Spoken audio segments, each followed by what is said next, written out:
बिस्मिल्लाहिर्रहमानिर्रहीम। मैं हूं हबीबुल्लाह सारिम और सारिम टीवी में आप लोगों को खुशामदीद। दोस्तों की महफिल सजी हुई थी, खाना सामने रखा हुआ था, हर कोई एक दूसरे से महवे गुफ्तगू था। बात चलते चलते दोस्तों से चली, फिर रिश्तेदारों तक चली, फिर मुल्की सियासत पे बात हुई और फिर तब्दीलियों का जिक्र आया। मौसम की तब्दीली, मुल्क की तब्दीली, निज़ाम की तब्दीली और चलते चलते मुआशरे को बदलने की तब्दीली। किसी ने कहा कि मुआशरे में ये चीज़ हो जाए तो ये बहुत बेहतर है, किसी ने कोई दूसरी राय दी। एक ने कहा कि मुआशरे का सबसे बड़ा बदनुमा दाग वो औरतें हैं जो तवाइफ का रूप धार लेती हैं, जो महज छोटे से पैसों की खातिर जिस्म फरोशी पे उतर आती हैं।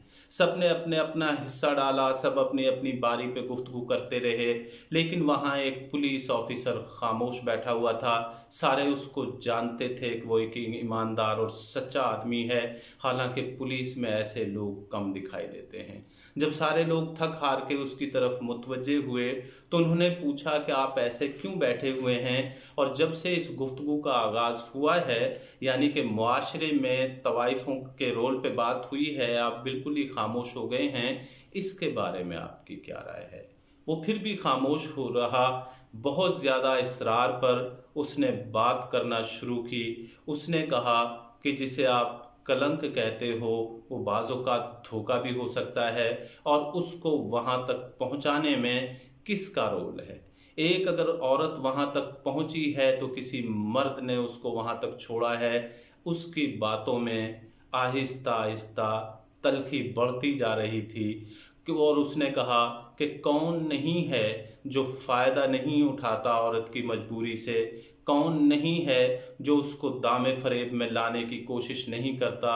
अब उसका लहजा मज़ीद कड़वा हो रहा था।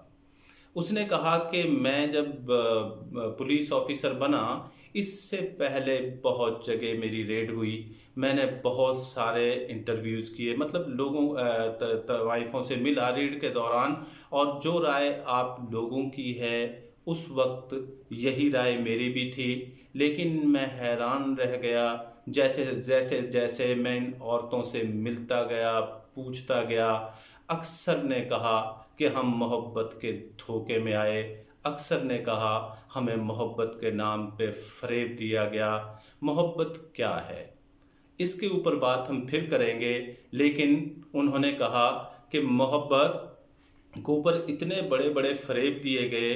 मोहब्बत एक नर्म व नाजुक चीज़, मोहब्बत एक मुलायम चीज़, मोहब्बत चांदनी रात की सूरत हर इंसान को अपनी लपेट में ले लेती है। उन्होंने अक्सर ने कहा कि हम मोहब्बत के दामे फ़रेब में आए, हम जज्बाती होकर घरों से निकली, हमने फ़ैसला किया कि हम मोहब्बत की ज़िंदगी जिएंगे, लेकिन जिनके साथ हम घरों से निकली उन्होंने हमें बाज़ार में ला के छोड़ दिया।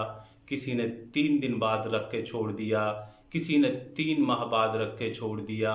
अक्सर की तादाद यूं थी कि पहले हमें सब्ज़ बाग दिखाए गए और हम अपने घर से सामान को लूट कर और अपने वालिदैन की इज़्ज़त को दागदार करके वहाँ से निकली, तो यहाँ देखा तो हमें ऐसी जगह लाकर छोड़ दिया गया जहाँ हमारे पास न वापसी का रास्ता बचता था, न आगे जाने की कोई बात रहती थी। आखिर हम करें तो क्या करें।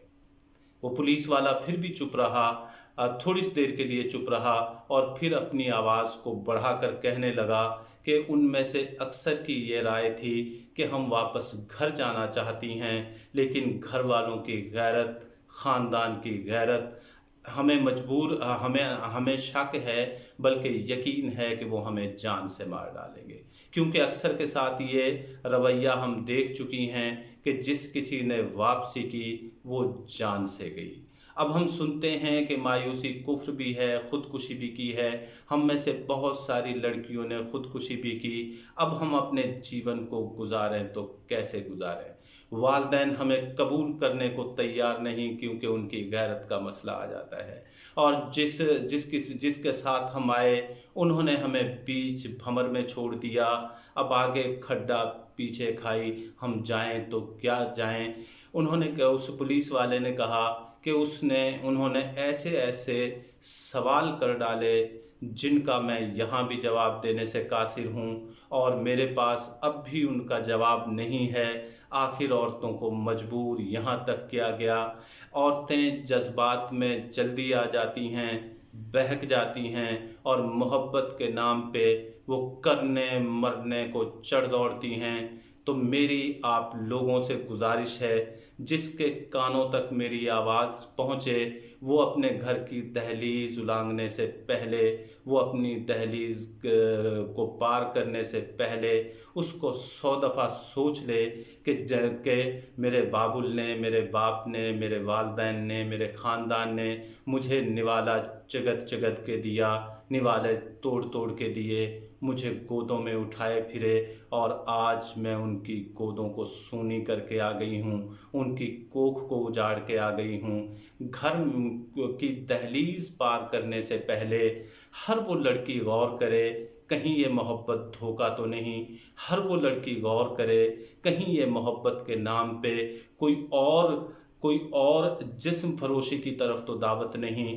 कहीं ऐसा ना हो कि एक और दरिया का सामना था मुनीर मुझको, मुनीर नियाज़ी का एक शेर है, एक और दरिया का सामना था मुनीर मुझको, मैं एक दरिया के पार उतरा तो मैंने देखा। तो आप लोगों से विनती है, लड़कों लड़कियों बच्चों बच्चियों से गुजारिश है, खुदारा इस घिनौने खेल को बंद कीजिए और मोहब्बत जैसी पाक चीज़ को बदनाम ना कीजिए। जितना खेल मोहब्बत के नाम पे हुआ, जितने सौदेबाजी मोहब्बत के नाम पे हुई, जितने धोखे फरेब मोहब्बत के नाम पे दिए गए, शायद ही किसी और चीज़ को इस्तेमाल किया गया, हालांकि वो मोहब्बत थी ही नहीं। ये तो ऐसी चीज़ है कि जैसे कोई शराब को आबे ज़मज़म बनाकर बेच डाले और हम उसकी बातों में आ जाएं और मोहब्बत जैसी पाक चीज़ को हम इस्तेमाल करके कहीं घिनौनी साजिश का शिकार ना हो जाएं। तो खुदारा अपनी ज़ात पर गौर करें, मुआशरे पे गौर करें और इस खड्डे में गिरने से बच जाएं जिसकी कोई तह नहीं है। अस्सलामु अलैकुम।